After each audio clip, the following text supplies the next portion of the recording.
Boa noite. É quase certo que para cumprir os objetivos da Troika, do acordado com a Troika, reduzir o déficit do Estado, o Governo terá de aumentar alguns impostos. Uma hipótese que esta quarta-feira o Primeiro-Ministro fez questão de dizer que não pode afastar. Por outras palavras, está à vista um novo agravamento da carga fiscal para famílias e empresas. Mas, para citar o professor Adriano Moreira, é preciso ter muito cuidado com a fadiga fiscal. O agravamento acontece numa altura em que as famílias têm cada vez menos rendimentos e em que as empresas têm cada vez mais dificuldades de acesso ao crédito. Convidado desta edição, um conhecedor profundo da realidade económica, financeira, fiscal e contabilística das empresas portuguesas. Domingos de Azevedo, bastonário da Ordem dos Técnicos Oficiais de Contas. Já vamos conversar. Antes disso, vamos ver o que disse Pedro Passos Coelho. Vamos às declarações do Primeiro-Ministro, que reconhece que a carga fiscal é demasiado elevada, mas diz que ninguém no Governo pode garantir que não haverá uma nova subida. É também uma resposta ao CDS, que tem dito que não há margem para mais aumentos de impostos. Passos quer arrumar a questão de uma vez por todas. Se o Governo tiver que aumentar impostos, é isso que fará. Quer o CDS queira, quer não. Nenhum de nós, rigorosamente nenhum de nós, está em condições de dizer que não vai tomar uma ou outra decisão se ela tiver de ser adotada. E, portanto, julgo que, desse ponto de vista, espero ter contribuído para pôr um ponto final em notícias públicas que dão conta de que é possível fazer umas coisas ou não é possível fazer outras, porque nós não estamos no domínio das possibilidades a fazer discussões sobre aquilo que desejaríamos ou que gostaríamos, mas sobre aquilo que temos de fazer. A resposta segue direitinha para o parceiro de coligação que nos últimos meses tem dado sucessivos sinais de que está contra o novo aumento da carga fiscal. Em julho, Portas enviou uma carta aos militantes a dizer que o país tinha atingido o limite. Esta semana foi a vez de um deputado do CDS verbalizar a mesma ideia. Não é possível e não há espaço para alterar, do ponto de vista do agravamento das condições fiscais, aquilo que está já previsto no memorando de entendimento. Isto é, o CDS reafirmou aquilo que tem dito sempre, de que a política fiscal que está prevista no memorando é a política que deve ser seguida, não pode ser agravada. Passos não só não exclui o novo aumento de impostos, como diz ser impossível baixá-los, ainda que admita que a carga fiscal já é muito alta. Há muito tempo venho defendendo que a carga fiscal em Portugal é muito elevada. Todos estamos conscientes no Governo, todos, pessoas que tenham uma origem independente, origem no CDS-PP ou no Partido Social Democrata, todos estamos conscientes de que as dificuldades que enfrentamos não nos permitem, nesta altura, fazer qualquer alívio da carga fiscal. Aumentar ou não aumentar impostos, a resposta pode depender em muito da tal flexibilidade que o Governo espera obter por parte da Troika. Passos passou esta quarta-feira 2 horas reunido com os chefes de missão em São Bento e promete que, quando eles forem embora, será ele e o Ministro das Finanças a fazer os anúncios ao país. Haverá, portanto, um momento próprio em que haverá, quer da minha parte, quer da parte do Sr. Ministro das Finanças, uma comunicação ao país sobre este exame regular, as perspectivas que ele encerra e que abre para o futuro. Não é hoje esse momento. Um dia, Passos anunciará ao país como vai resolver a derrapagem do déficit deste ano. Um dia, Passos vai explicar como substituir os cortes nos subsídios dos funcionários públicos em 2013. Hoje não é o dia. Dr. Domingos Azevedo, o que é que para si quer dizer esta declaração do Primeiro-Ministro? Que não se pode afastar a hipótese de haver necessidade de aumento da carga fiscal? Bom, eu acho que há algum conjunto de coisas que é necessário repensar. Ou seja, ir buscar dinheiro aos contribuintes é a maneira mais simples de resolver tudo isto. Mas há um conjunto de coisas que os cidadãos nem se questionam por vezes o sacrifício que se lhes é pedido. Mas eles questionam um conjunto de coisas que não lhes são explicadas. Os cidadãos portugueses têm direito a ser explicado como é que numa região autónoma da Madeira se chega de forma perfeitamente que até hoje ninguém explicou ao país a um déficit acumulado que ninguém conhecia de quase, por isso, 8 mil milhões de euros. Como é que o BPN aporta ao erário público? Fala-se agora em mais 323 milhões de euros. Ninguém explica ao país, ninguém é condenado, ninguém está nos tribunais. E eu faço a pergunta, quem é que há de pagar essas coisas todas? O cidadão? Aquele que trabalha? Eu penso que a questão de Portugal está mal colocada. E as pessoas querem, eu penso que as pessoas que não questionam dar sacrifícios ao país, mas o que as pessoas não querem é que uns dêem sacrifícios e outros não deem nada. E por isso eu acho que há um conjunto de coisas na vida pública que têm que necessariamente mudar. E a mudança passa obrigatoriamente por uma vida pública mais transparente, por uma vida pública onde a justiça seja igual para todos os cidadãos e uma vida pública em que todos nós assumamos de uma forma comum os riscos que ela envolve. Neste momento, infelizmente, o que nós temos é que quem já pouco tem, cada vez continua com menos.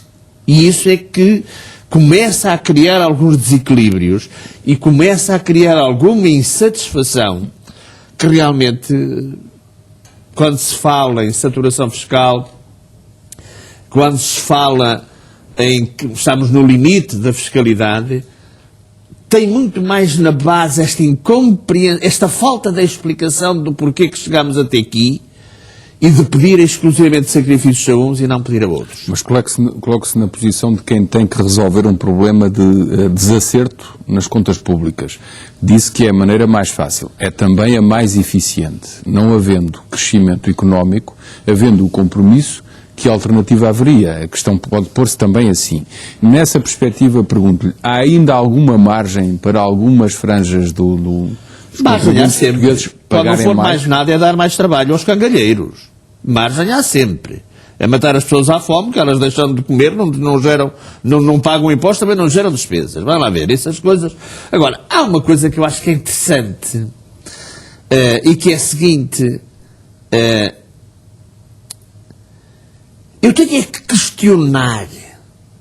que questionar porquê e o que é que se está a fazer efetivamente para se mudar isso. Depois me pôs a questão muito bem. Se eu tivesse que neste momento resolver o problema da vida pública, o que é que eu faria?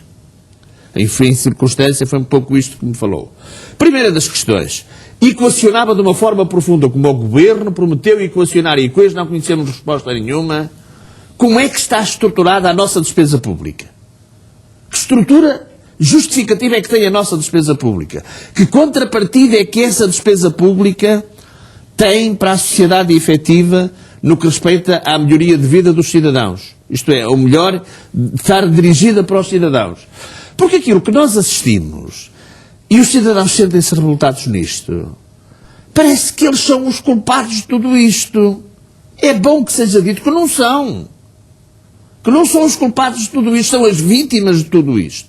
E quando nós assistimos que estes são exatamente os primeiros, porque é mais fácil ir-se lá buscar dinheiro, evidentemente que eles têm que se interrogar. Mas é um pressuposto, ou melhor, está no próprio texto do acordo assinado com a Troika, que constitui a base do Plano de Assistência Económica e Financeira, que é preciso cortar na despesa e foram identificadas áreas, nomeadamente, até que não tem a ver diretamente com a despesa do Estado, mas sim com pagamentos de compromissos, nomeadamente em parcerias público-privadas, em empresas de energia, em contratos de energia e por aí fora. Fundações e outras cujo trabalho, pelo menos aparentemente, está a evoluir. Eu sou um simples cidadão, mas há uma coisa que eu não sou um expert em economia, nem tenho formação em economia. O senhor conhece muito bem a vida das empresas e a fiscalidade das famílias. Há coisas que naturalmente que as pessoas compreendem. Era previsível aquilo que nós estamos a viver atualmente. Uma sociedade e uma economia só é sustentável se conseguir gerar movimentos, quer do lado da oferta, quer do lado da procura. E era perfeitamente previsível.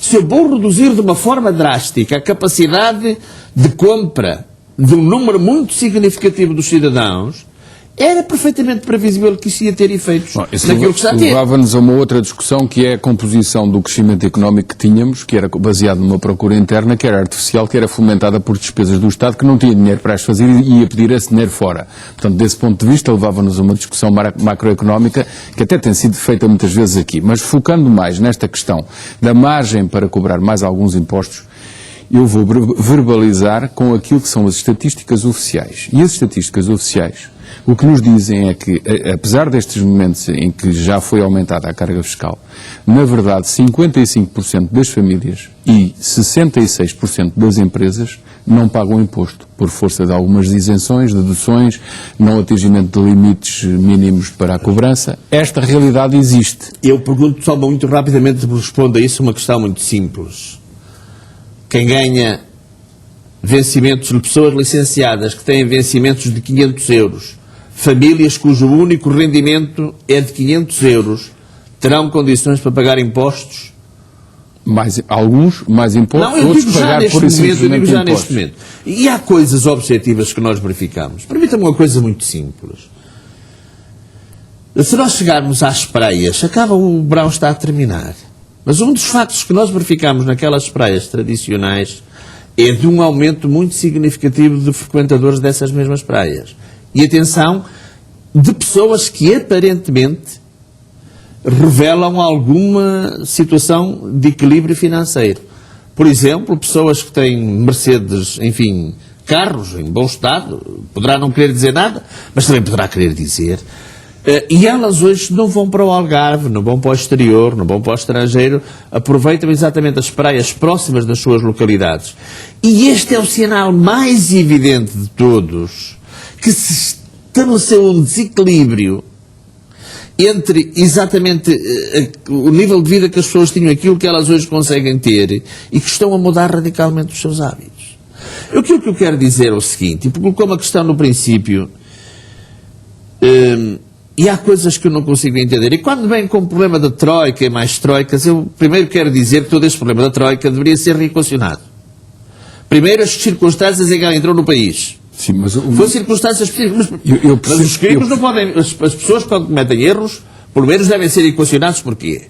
E a questão de fundo que eu muitas vezes coloco é assim, como é que eu como cidadão, que ganho o meu vencimento no final do mês, como o Zé ganhou o seu e qualquer outro cidadão que trabalha ganha, como é que eu posso entender, por exemplo, uma proposta como é feita para a RTP, em que se admite que uma estação de televisão tem que dar resultados, e a dar resultados na mão dos particulares, e porque é que ela não há de dar resultados na mão do público?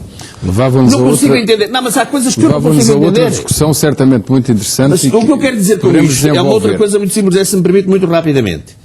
É que eu acho que Portugal, neste momento, está a ser vítima de uma espécie de teia em que todos estamos a cair, e que parece que o mais importante de tudo é o dinheiro.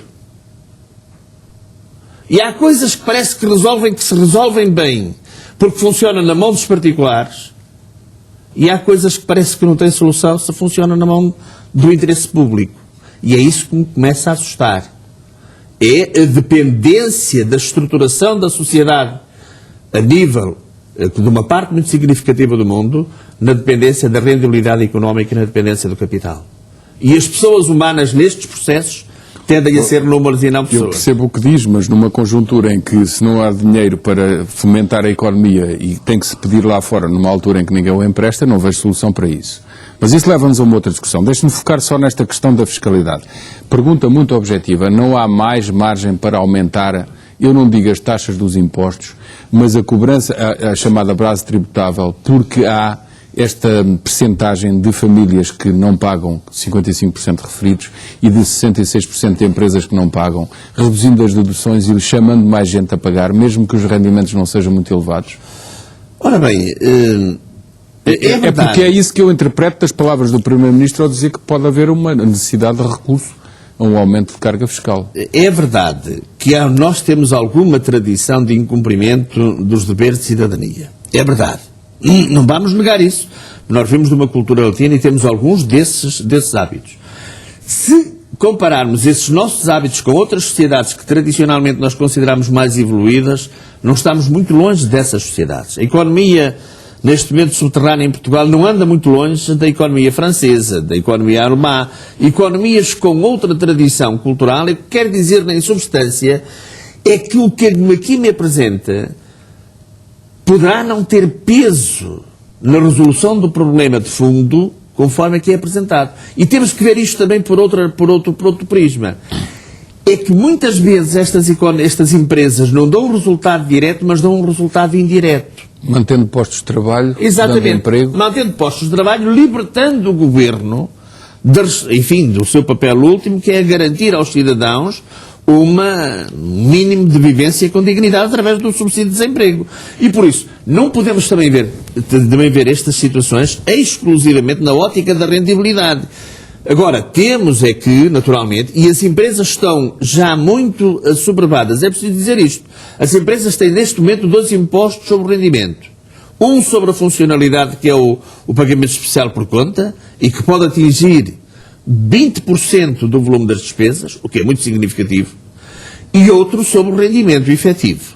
E por isso, eu também não estou a ver muita margem das empresas poderem ser mais sobrecarregadas com impostos, sob pena de elas não resistirem e então criarmos uma situação de completo desequilíbrio no que respeita ao emprego.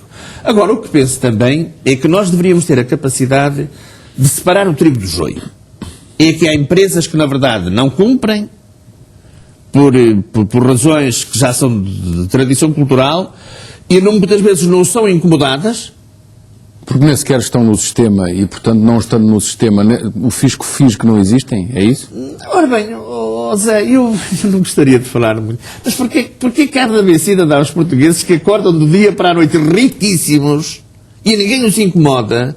E porquê que há de haver um cidadão que trabalha toda a sua vida, ganha o seu emprego, ganha o seu ordenado e há de andar em cima dele como uma carraça em cima do pescoço? E é isso que tem receio, que aconteça agora mais uma vez sobre os mesmos que estão dentro do sistema. E é isso que eu tenho receio de uma outra coisa muito interessante.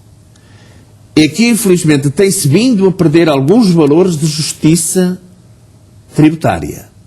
E quer dizer que as pessoas poderão ver-se a braços com situações que poderão não corresponder à verdade e elas sofrerem as consequências, por vezes, de alguns desses factos. Traduza isso, por favor. Não, traduzo. Por exemplo, uma empresa quando chega, nós temos um processo inquinado, viciado, da determinação dos processos, da capacidade efetiva de tributação das nossas empresas.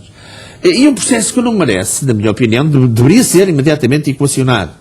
Isto é, eu tenho de um lado uma administração tributária, uma autoridade tributária, que faz a sua leitura, estabelece os seus objetivos aos respectivos funcionários e tem do outro lado um contribuinte. A primeira emissão, a primeira leitura que normalmente um agente da administração tributária faz é ver no contribuinte um potencial ladrão. E porquanto a primeira coisa que faz é extrapolar situações que por vezes não têm nenhuma razão de ser e fazer dali elefantes que não existem. E depois o que nos acontece é quando o contribuinte procura de uma forma graciosa demonstrar que aquilo não corresponde à verdade, deparamos-nos com um sistema que não tem nada de estrutural no que respeita ao encontro dessa mesma verdade. Ou seja, quando eu reclamo, como cidadão, à administração fiscal, de uma situação que, no meu entender, não está bem, vai ser a própria administração fiscal que construiu o edifício contra mim que vai analisar das minhas razões. Como é que o Zé acha que ela vai analisar o processo? Dentro dos arquétipos, dos elementos com que construiu exatamente a informação que me prejudica. E, porquanto, o nosso próprio sistema de reclamação, ou seja, isto é, e a reclamação deve ser entendida aqui como um princípio de busca da verdade, o próprio sistema está inquinado na medida em que se metem aqui situações que são... O que está a dizer é que quem decide é quem acusa e não um juiz independente. Não faz sentido. É exatamente isso que eu queria dizer. Ora, faria sentido que todo este processo tivesse uma preocupação de verdade e é aí que se criasse umas instituições... Isso me permite um exemplo concreto, acontece com o aumento do IMI das matrizes mais antigas, em que agora quem quiser contestar tem logo que pagar centenas ou milhares de euros à cabeça. Mas eu quero dizer, e depois esperar por uma decisão que pode ser desfavorável. Eu quero dizer com isto o quê, Zé? Eu nunca fui, sou daqueles que defendo que todos os cidadãos devem participar nas despesas públicas, à medida das suas possibilidades. E não arranjar-se... Mas reconhece que há uma margem ainda de chamamento ao sistema de tributação, isto é, alargamento da base tributável de algumas empresas e alguns contribuintes particulares que têm estado arredados. Vamos lá ver. As consequências de uma falta de sensibilidade dessa temática poderá ser um aumento imediato das despesas públicas através do Fundo de Desemprego. E as pessoas devem ter consciência disto. Quando não dão condições Está-me de a dizer que sobrevivência... mesmo a economia paralela, sendo paralela, tem um efeito benéfico que é dar algum emprego e manter alguma circulação de dinheiro. O que eu quero dizer com isto é uma coisa muito simples. É que a verdade tem que ser encontrada com verdade e não por vezes com ficções ou fantasmas. Penalize quem de facto não cumpre, mas proteja-se quem cumpre, porque esses que cumprem têm um papel importante na sustentação e no desenvolvimento da economia nacional. E, portanto, nas empresas, eu penso, e que nos cidadãos, quando diz há mais margem para se tributar as pessoas, eu digo o limite da margem de tributar as pessoas é quando elas, coitadas, não tiverem mais nada para pagar. Quando estiverem mortas, nem têm dinheiro para comer. E por isso a questão não deve ser colocada nessa dimensão. A questão deve ser colocada noutra dimensão, dizer assim, em Portugal, todos participam para o reequilíbrio das finanças públicas da mesma maneira, ou não? E temos que concordar com E isso. não é essa a pergunta que vê na declaração do Primeiro-Ministro desta quarta-feira, quando diz que não pode excluir a hipótese de ter que aumentar a carga fiscal. Bom, que os não é bem essa o raciocínio que vê lá. Cada um, enfim, tem o que merece. Mas quer dizer com isto o quê? Quer dizer com isto que uma coisa muito simples é que é sempre a maneira mais fácil realmente de equacionar a questão. E tem receio que ela venha a acontecer. Tenho receio que ela venha a acontecer. Eu gostaria mais de ver, por exemplo, estamos a fazer o Orçamento do Estado. Por exemplo, alguém me disse se justificava as verbas que estão para um organismo da administração pública. Por exemplo, a Assembleia da República. Como é que eu justifico, como é que eu fundamento os orçamentos que tenho? É que em Portugal não se faz orçamentos públicos. Não se faz orçamentos públicos. Vai-se ver a conta do ano passado. Quanto é que receberam o ano passado? Ou se diminui ou se aumenta? Essa é a velha questão do orçamento de continuidade ou de base zero, que deveria de base zero, não faz sentido, que é justificar porque é que precisa desse Exatamente, dinheiro. Não faz sentido de outra maneira. E por isso é que nós assistimos neste domínio, por vezes, que era como eu dizia, é sempre muito mais fácil ir buscar um pouco que alguém possa ter, do que, na verdade, estar a tomar medidas de fundo, que uma delas seria essa, reequacionar algum tipo de despesa, porque se nós verificarmos, a despesa tem diminuído muito mais. Mas concretamente, vê alguma hipótese de uma taxa de 26% do escalão correspondente a 26%, ou 28% ou 29%, ser aumentada em 2, 3 pontos percentuais nesta conjuntura? Porque quem está no mais baixo até tem isenções e acaba por nem pagar. As pessoas, por exemplo, se andam de carro todos os dias, vão deixar de andar de carro e vão ter que andar nos transportes públicos. As pessoas têm o hábito na sua família de ir jantar uma vez por semana fora. Já nem vão. Não vão jantar fora, fazem a refeição em casa. Era como eu dizia um bocadinho, quando me fala nesses limites, depende do limite que nós estabelecemos. E o limite que temos que estabelecer é o limite da dignidade. E temos que partir de um outro pressuposto. E esse pressuposto é a avaliação de qual é o esforço que é pedido à generalidade dos cidadãos e dos setores que geram riqueza. Porque esse limite, como dizia um bocadinho, poderá conduzir exatamente a um reflorescimento das agências funerárias, porque as pessoas, como não comem, morrem, então aí o limite delas acabou. A declaração do Primeiro-Ministro, curiosamente, surge num dia em que o Secretário de Estado dos Assuntos Fiscais também lançou uma outra hipótese, uma proposta de trabalho. Vamos ver as declarações. O Governo vai reduzir o número de escalões de IRS. A medida deverá fazer parte do próximo Orçamento de Estado. Segundo o Executivo, vai ser uma alteração significativa e a justificação é para aproximar o sistema fiscal português dos outros sistemas europeus. É já no próximo ano que os contribuintes portugueses podem voltar a mudar de escalão de IRS. O Governo quer simplificar o sistema fiscal e aproximá-lo dos parceiros europeus. O enfoque principal será uma profunda simplificação do regime, uma redução significativa dos escalões que existem neste momento. Portugal tem hoje um nível de escalões que não existe em outros países da União Europeia. É importante simplificar, é importante reduzir os escalões e é importante tornar o sistema fiscal mais simples. Mas quando e como, o Secretário de Estado não quis esclarecer. Este ano, Portugal ainda tem dos sistemas fiscais mais complexos da Europa.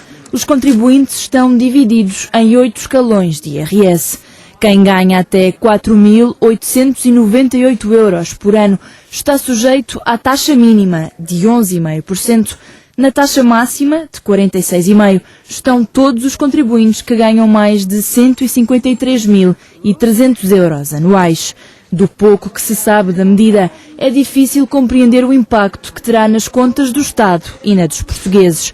Vai prejudicar os que estiverem perto dos novos limites dos futuros escalões e tenham, por isso, de subir um degrau, mas pode até beneficiar quem estiver no limite inferior e passe, por isso, para o escalão de baixo. Em 2013, entram também em vigor as novas deduções de IVA, que os contribuintes passam a ter sempre que peçam fatura.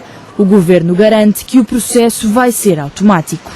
A única obrigação do consumidor final é a de dar 9 números, o seu número de identificação fiscal, pedir a fatura e esperar que o crédito fiscal que lhe foi concedido naquele momento lhe seja atribuído na declaração de IRS do próximo ano.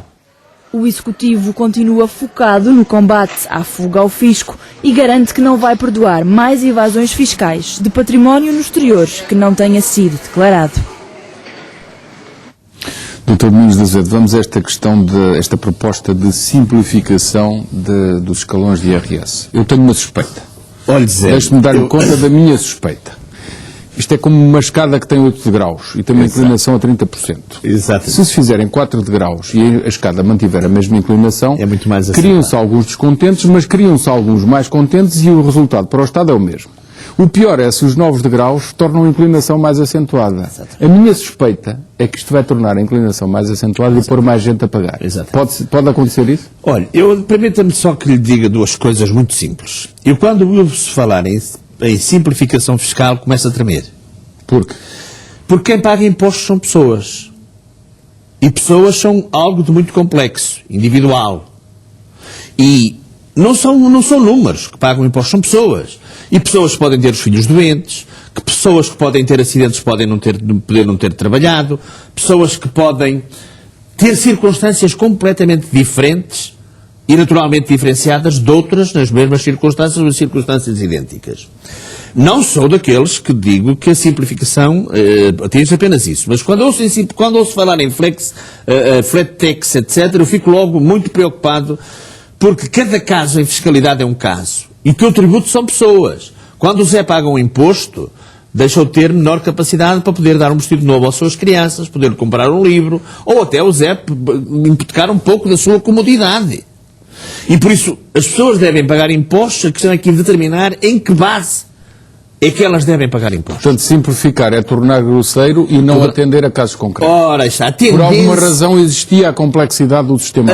Exatamente. A tendência, quando se fala em simplificação, é em tornar igualitário normalmente aquilo que é diferente. Então, estes 8 degraus, por exemplo, transformados em 4, podem representar uma maior injustiça. Muito bem. Eu não estou a ver, com toda a honestidade, e sei que o Sr. Secretário de Estado é uma pessoa bem intencionada e uma pessoa que está nestas coisas com convicção.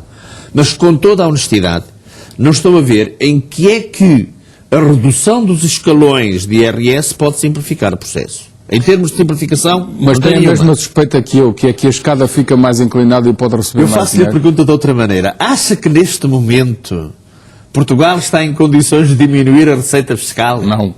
Então portanto, todas as modificações que vierem será para aumentar e não para diminuir. Pronto. E penso que está tudo dito. Portanto, ou seja, a minha suspeita está fundamentada. Está correta. Ou seja, dito de outra forma, nós teremos que avaliar que é o maior número de entes fiscais portugueses engloba-se entre normalmente o terceiro e o primeiro escalão. E as grandes alterações dar-se-ão aí. Porque mesmo que você chegue, por exemplo, àqueles que têm rendimentos mais elevados na taxa marginal, são poucas as situações que aí cabem. Sim, 46,5% é uma taxa que... É uma taxa perfeitamente irregular. E quer dizer, não é que não seja importante, mas não tem grande relevância. Agora, se você fizer uma pequena alteração, por exemplo, no segundo escalão, onde se engloba indiscutivelmente a grande maioria dos contribuintes portugueses, aí, nem que seja só 50 cêntimos, vai ter um efeito em termos... Se queria um degrau mais alto, fica lá mais gente dentro. Exatamente. E há mais prejudicados. E há muito mais cobrança de imposto. Ou seja, não é por isto é feito cirurgicamente, então, compreenderá. Outra suspeita que eu tenho. É que esta declaração do Secretário de Estado surge no dia, poucas horas antes, no dia em que o Primeiro-Ministro faz a declaração anterior, que é não excluir a hipótese de aumento de impostos. Acha que esta proposta de mudança dos escalões já é uma maneira de concretizar esse aumento de impostos e, portanto, ligar estas duas declarações do Primeiro-Ministro e do Secretário de Estado faz sentido? E perceber que é aqui que está a solução para encontrar muitos milhares de milhões de euros de receita acrescida, ou a receita desta alteração seria sempre marginal? Eu penso que é um bocado a consciência, se me permite. Não creio ter havido concertação, por aquilo que conheço das pessoas, quer do seu Primeiro-Ministro, tive a oportunidade de ser contemporâneo com ele na Assembleia da República, quer do seu Secretário de Estado, que, enfim, ultimamente tenho tido a oportunidade de o conhecer bem. Não creio que haja essa interligação, ou seja, a ligação das afirmações. Penso que elas são consequência, enfim, de não verem outras soluções, mas peço-lhes para pensar noutras soluções, que eu entendo que existem outras soluções. Agora, eu estou com o Sr. Secretário de Estado, nesta medida do IRS. Das deduções ou das deduções... Não, isso é outra matéria. Mas eu peço que ainda em relação a esta questão dos escalões de IRS, a pergunta é muito concreta é, será que esta é a solução para ir buscar os tais 2 mil milhões de impostos? Pode ser uma delas.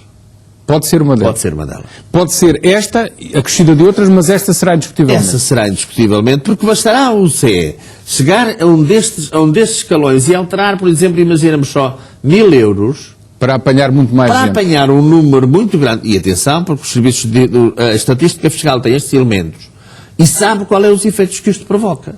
E não há fuga possível. Não há fuga possível. E se tivermos 3 milhões de famílias, por exemplo, que paguem mais, imaginemos, 100 euros de impostos, de IRS, está a ver o que é que nós estamos a falar. Portanto, quando eu fiz a ligação, embora possa não ter sido intencional, mas em termos práticos e em termos técnicos pode ter esse efeito. Pode ter, terá esse efeito, não tínhamos a declaração genérica do Primeiro-Ministro e a declaração técnica do Secretário de Estado pode ser uma continuidade na mesma linha de raciocínio. Pode ter esse efeito, e como acabou de dizer, penso que não será consertada. E do que me disse, poderá não ser a única, mas pode ser uma das várias. Pode ser uma das partes, pode sim, senhora. Para se obter mais receita. Pode sim, senhora. Infelizmente pode. Vamos ver o que é que acontece amanhã, se haverá esta quinta-feira, se haverá uma declaração a dizer que não vamos por aí porque não estamos corretos. Se não houver, ficamos ainda com mais convicção na nossa hipótese. Mas, Zé, eu penso que qualquer cidadão que nos está a ouvir lá fora percebeu uma coisa simples. É que se há necessidade neste momento de aumentar impostos, não vai ser o Governo a tomar uma iniciativa que reduza impostos. E eu percebi uma declaração muito simples que o Dr. Domingos Azevedo me disse. Pronto. Que sentido havia de se estar agora a mexer numa estrutura de escalões de IRS que não seja para aumentar porque não se pode diminuir. Evidentemente. Por mim fiquei esclarecido sobre este ponto. Há um outro ponto que foi apresentado há algum tempo como uma medida que eu pessoalmente sempre achei que era interessante. Aliás, a doutora Manuela Ferreira Leite em 2004 teve em vigor. Sim. Que era podermos deduzir despesas, a parte de IVA de despesas de consumo de famílias, em IRS. Sempre achei que aquilo tinha lógica. Ainda hoje acho que foram alguns lobbies que deram cabo daquilo. Bom, está de novo em vigor, a oposição diz que não serve para nada. Eu acho que serve. A oposição, e atenção, alguns comentadores da nossa praça, muitos deles muito reconhecidos, e fizeram uma ligação que foi, para se conseguir alguma dedução de 250 euros, tem que se pedir faturas no valor de 28 mil euros. Comparando uma coisa com outra. E há aqui um subterfúgio, não é comparável uma coisa com outra, porque uma coisa é abatimento ao imposto e outra coisa é despesa global. Eu penso que aquilo é útil, mas diga-me, Dr. Domingos Azevedo, gostava de o ouvir como pessoa habilitada para comentar esta situação sobre a utilidade desta medida. Eu primeiro gostaria de felicitar o Governo, na pessoa do Sr. Secretário de Estado dos Assuntos Fiscais, desta medida.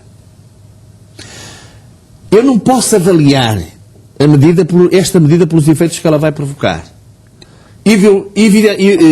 Terei que avaliar esta medida pelos efeitos que ela pode evitar. Ou seja, nós sabemos que há em Portugal, por diversas razões, não vale a pena estar agora aqui assim a esclarecê-las, mas há uma certa cultura de chico-espertismo.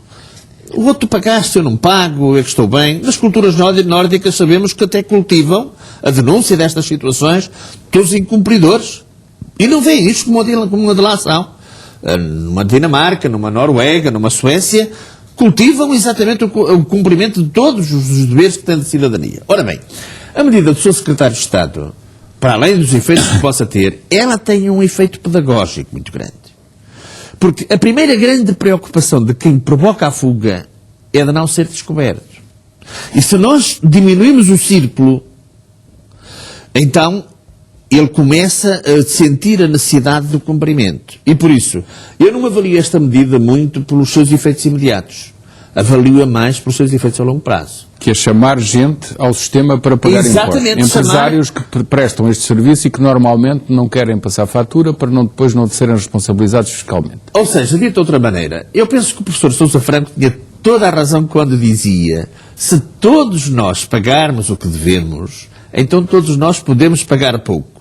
Se forem apenas alguns a pagarem, terão que pagar o que lhes compete a eles e há aqueles que não pagam nada. Isso está na altura de lembrar a coleta mínima que o professor Sousa Franco quis introduzir e que o então dirigente do PSD dizia que não aceitava e fez um cartaz que dizia pena máxima para a coleta mínima. Bom, hoje eu acho que um estava certo e o outro estava errado. Bom, eu não gostaria de falar... Mas falo eu que sou jornalista assim, com um certo espírito de...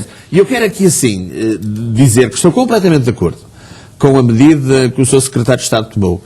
Não só pelos princípios que ela encerra e pelo incentivo que ela tem, porque a doutora Manuela Ferreira Leite ia até 50 euros. Acho que não tinha incentivo suficiente para incrementar. Era 50 euros e eram 2.000 ou 1.800 ou 2.800 euros de faturação total, salvo erro. Eram parâmetros diferentes. E eu penso que neste momento aquilo que o Sr. Secretário de Estado fez, que o Governo fez através do Sr. Secretário de Estado com esta medida, foi na verdade criar aquilo que eu costumo chamar o tratamento do interesse sucessivo na emissão da fatura. É a base em que assenta o grande sucesso do nosso IVA. É que se eu tiver a fatura, posso deduzir o IVA, logo vou pagar menos no IVA quando vendo as minhas operações. Se não tiver a fatura, não posso deduzir o valor que pago do IVA, vou pagar mais do IVA depois ao Estado. Os agentes económicos fiscalizam-se uns aos outros em nome do Estado. Aí está. Eu costumo chamar a isto o interesse sucessivo no processo. E esta medida de dedução de IVA em IRS, por mais pequena que seja para cada contribuinte, leva a que quem está na prestação de serviço ou na venda do bem seja chamado à responsabilidade fiscal porque é fiscalizado sucessivamente na cadeia. E tem aqui mais uma outra questão que eu penso que está muito bem concebida a medida e quero felicitar. Está muito bem concebida a medida. Na medida em que a própria legislação vem dizer o contribuinte, tendo a fatura em seu poder, emitida nos termos que são previstos na lei, isto é, com o seu nome, o seu número fiscal, o seu número de contribuinte, a sua identificação fiscal, pode ir ao processo e declarar lá a fatura. Terá é de guardar este documento durante 4 anos. Isto quer dizer o quê? Por isso é que eu digo que esta é uma medida pedagógica de um grande alcance. Isto quer dizer que quem emitiu a fatura, com estes elementos de quem a pediu, e fica sempre com a espada de Demóstenes sobre a sua cabeça, na medida em que ele nunca sabe se este contribuinte vai ao sistema e vai registrar a fatura ou não.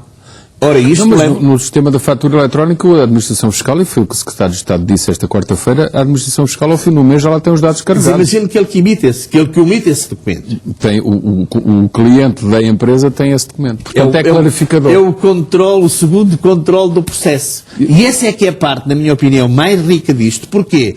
Porque deixa sempre o incumpridor na suspensão e na possibilidade de poder ser denunciado. Portanto, tem bom rigor para os espectadores perceberem quem lhes andou a dizer que isto era irrisório e que não servia de nada, enganou os portugueses. Eu não gosto de utilizar essas situações, até porque o sistema fiscal é um sistema muito complexo. Sim, mas na prática o sistema é útil, a alteração é útil. É muito útil e eu quero, e sabem que eu não digo isto de qualquer forma, porque... Pronto. Nesta conversa já tem sido muito crítico para o governo. Tem sido demasiado crítico, tem muitas situações, mas eu não estou vendido a nenhuma, eu não tenho nenhuma ideia pré-fixa. Percebemos, está analisado do ponto de vista técnico. Estou a analisar do ponto de vista técnico. Mas então ajude-me a raciocinar e diga-me se estou correto no outro raciocínio que faço e que fiz na altura em que isto foi apresentado. Houve analistas a dizer como é que isto é possível, tem que se pedir 28 mil euros de despesas, ninguém as consegue fazer, para depois deduzir 250 euros. E, portanto, na minha modesta opinião, estão a comparar alhos com bugalhos. Porque os 250 euros é abatimento direto ao imposto que se tem a pagar e os 28 mil euros são despesas totais. O raciocínio deve fazer-se ao contrário, corrija-me, eu estou na presença do especialista, não sei eu que o sou, mas enfim, permita-me a liberdade de reduzir, de simplificar, tentar simplificar. 250 euros significa que quem tem uma taxa de 25% de IRS está a retirar de tributação 1.000 euros do seu rendimento. Exatamente. É correto? É correto. E, portanto, quem tem a possibilidade de retirar 1.000 euros da tributação, isso é muito interessante do ponto de vista fiscal. Mas, Zé, independentemente do benefício direto, e é nessa ótica que eu estou a analisar a questão, numa ótica de interesse público do processo, e é nessa ótica também que nós devemos analisar, dentro daquele espírito que todos devem participar nas despesas públicas, naturalmente, na medida em que das normas aplicáveis, o processo deixa sempre quem incumpre na possibilidade de ser denunciado. E aí sofrer as consequências do incumprimento. Porque o processo prevê que eu, que tendo a fatura em meu poder, posso ir analisar a minha conta corrente e ver se lá esta minha fatura consta ou não consta deste processo. E não constando, eu posso lá ir e dizer, olha, está aqui a fatura, o fornecedor é Manuel José da Silva, o número de contribuinte X, e os serviços perante este tipo de comportamentos têm logo os elementos para poder ter uma fiscalização. Portanto, estamos aqui a concluir que é muito positiva esta mas medida. Muito positivo mesmo. E concluímos também que seria desejável que ela fosse alargada a muitos tipos de despesa e não só aos 2 ou 3 tipos de despesa. Essa é a segunda parte do processo. Eu penso, e tive a oportunidade de já comentar isso particularmente. Os setores são, na verdade, os setores, enfim, os mais críticos, mas há outros setores que ficaram de fora e que eu espero que a breve prazo, para bem da verdade tributária, e a verdade tributária não é uns que paguem tudo e outros que não paguem nada, é que todos paguem o que devem pagar. Vários setores sejam chamados ao sistema. Eu sugeri mais. Os cidadãos devem ser responsabilizados. E quando, por exemplo, na construção civil, fazem obras na sua habitação e não comprovarem com as faturas aquilo que pagaram, que eles possam ser corresponsabilizados pela liquidação do imposto. Eu sou mais violento. Eles, clientes desses serviços de construção Esses civil. clientes, os tomadores, os receptores desses serviços, que possam ser responsabilizados, porque eles são cidadãos como nós. Os filhos deles estudam nas escolas públicas como os nossos estudos, isto é, aqueles que não pagam servem-se das mesmas estradas que nós nos servimos, servem-se dos mesmos polícias para terem proteção que aqueles que pagam se servem, servem-se das mesmas autoestradas que o Estado constrói com o nosso dinheiro que os outros servem, por isso não têm o direito de terem uma situação privilegiada, não pagando impostos e usando os mesmos benefícios na sociedade para organizada. resumir, muitas outras áreas de prestação de serviços e venda de bens deviam ser chamadas, e uma delas é a construção civil. Uma delas é a construção civil, acho que deveria ser chamada este processo. Porque vamos lá ver. Foi bem claro, agora deixe-me fazer-lhe a pergunta seguinte. Em 2004 os lobbies deram cabo disto. Acha que vão dar cabo outra vez? Acho que neste momento estão muito fragilizados relativamente a isto. Porque, como é que dizer, este processo é mais evidente e houve mais cuidado em o preparar. Penso que o Secretário de Estado preparou melhor do que eu tinha preparado a doutora Manuela Ferreira Leite. E penso que hoje, neste momento, será mais difícil de destruir isto, porque ele tem méritos. Eu, pessoalmente, conto utilizar esta possibilidade de deduzir. Eu também irei utilizar, que quero já dizer que irei utilizar. Não posso deduzir saúde, porque ganho muito para além, tenho que dizer, tenho rendimentos muito para além de poder deduzir valores. Não posso deduzir despesas com a educação. Não posso deduzir despesas com a aquisição da formação. Bom, só me resta agora utilizar esta possibilidade e, porquanto, vou usá-la. Certamente muitos portugueses vão utilizar para... E faço um apelo aos portugueses para que a usem também, não só diretamente pelo efeito que tem no benefício do imposto, mas pela certeza que quem emite a fatura vai ter que também participar nessas despesas, porque vai ter que declarar também esses valores. E esse é o apelo que deixo aos portugueses para fazer. Temos aqui um outro tema importantíssimo, que é as empresas vivem com dificuldades de financiamento. Houve uma estatística do início de agosto, estará certamente atualizada, mas eu confesso que não vi a atualização, de um Banco de Portugal que refere que de janeiro a agosto, a final de julho, já havia um aumento de, salvo erro, 2,4 mil milhões no crédito às empresas. Isto é um número agregado.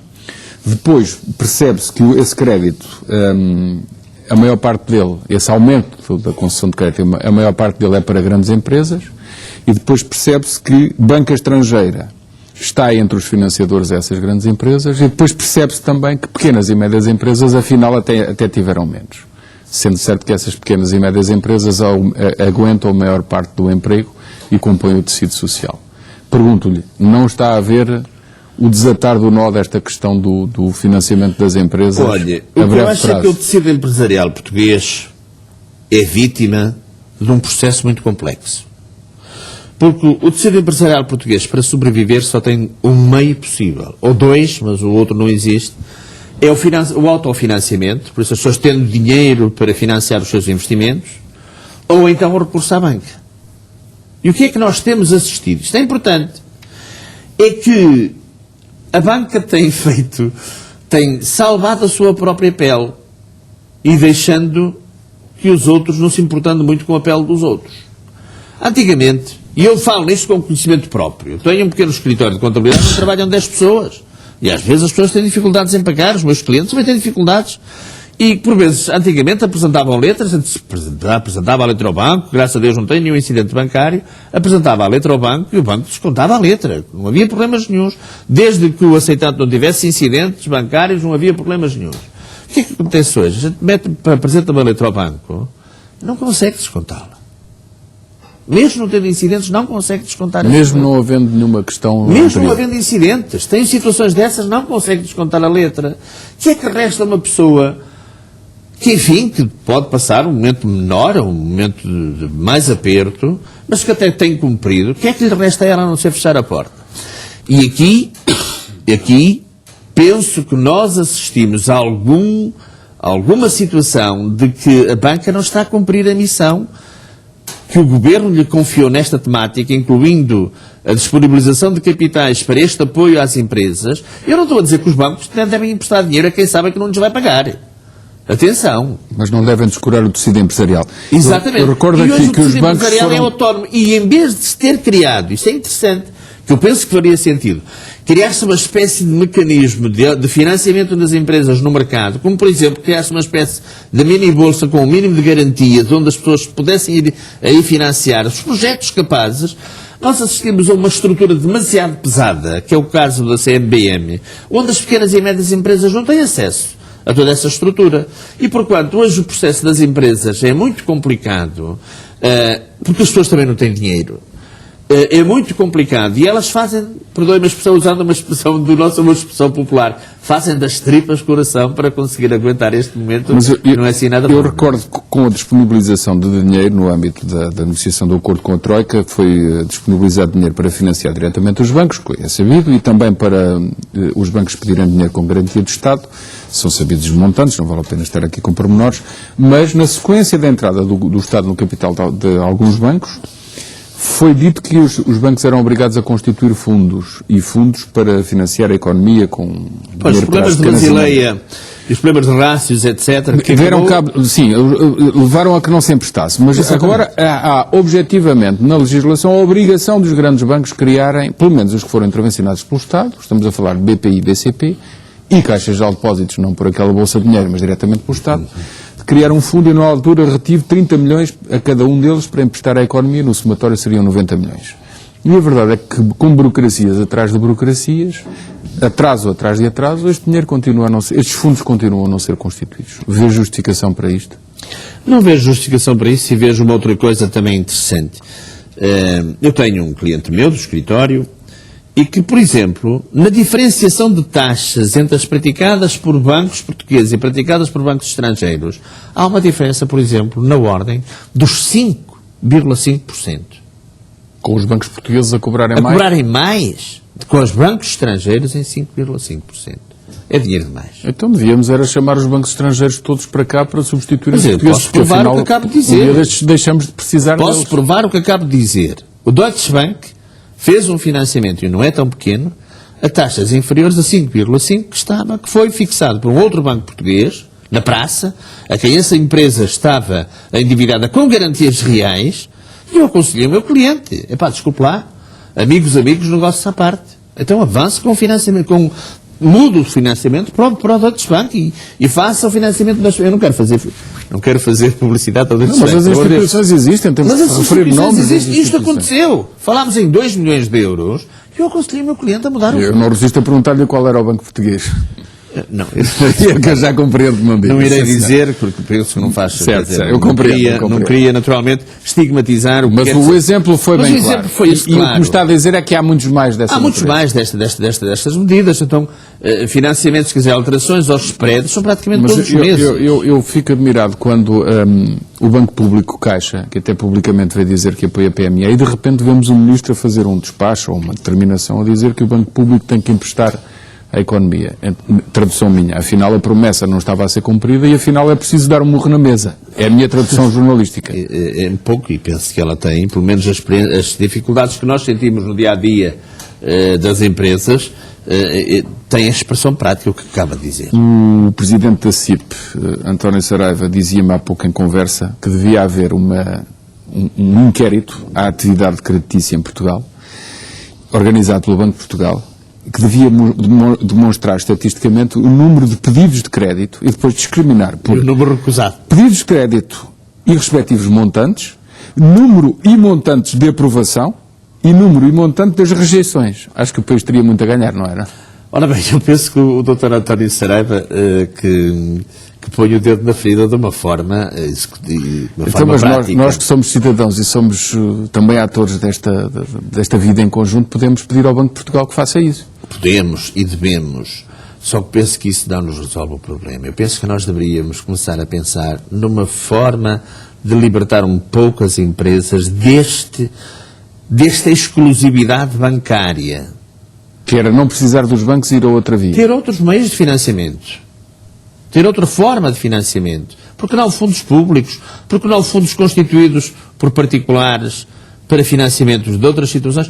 Pensar é que nós dá a impressão que estamos prisioneiros do está a próprio sistema dizer, bancário. ouça uma coisa, agora do ponto de vista ideológico, o que me está a dizer servia uma revolução que toca no cerne do capitalismo de mercado, capitalismo financeiro de mercado em que vivemos. Era deixar de precisar dos bancos. Mas tem alguma dúvida que hoje nós somos escravos dos interesses Eu financeiros? não tenho grande dúvida. Eu não tenho dúvidas eu acho que nenhuma. ainda ninguém percebeu muito bem o que é que a senhora Merkel quer fazer, que é, no limite, é deixar de precisar do sistema financeiro. Mas isso levava-nos a uma outra conversa muito Eu não mais tenho profunda. dúvidas absolutamente nenhumas que uma parte muito significativa de tudo aquilo que estamos a viver, que, enfim, foi dessa exclusividade do sistema financeiro, do sistema bancário. Não tenho dúvidas quanto a isso. Estamos quase no fim. A Troika está em Portugal, os representantes da Troika.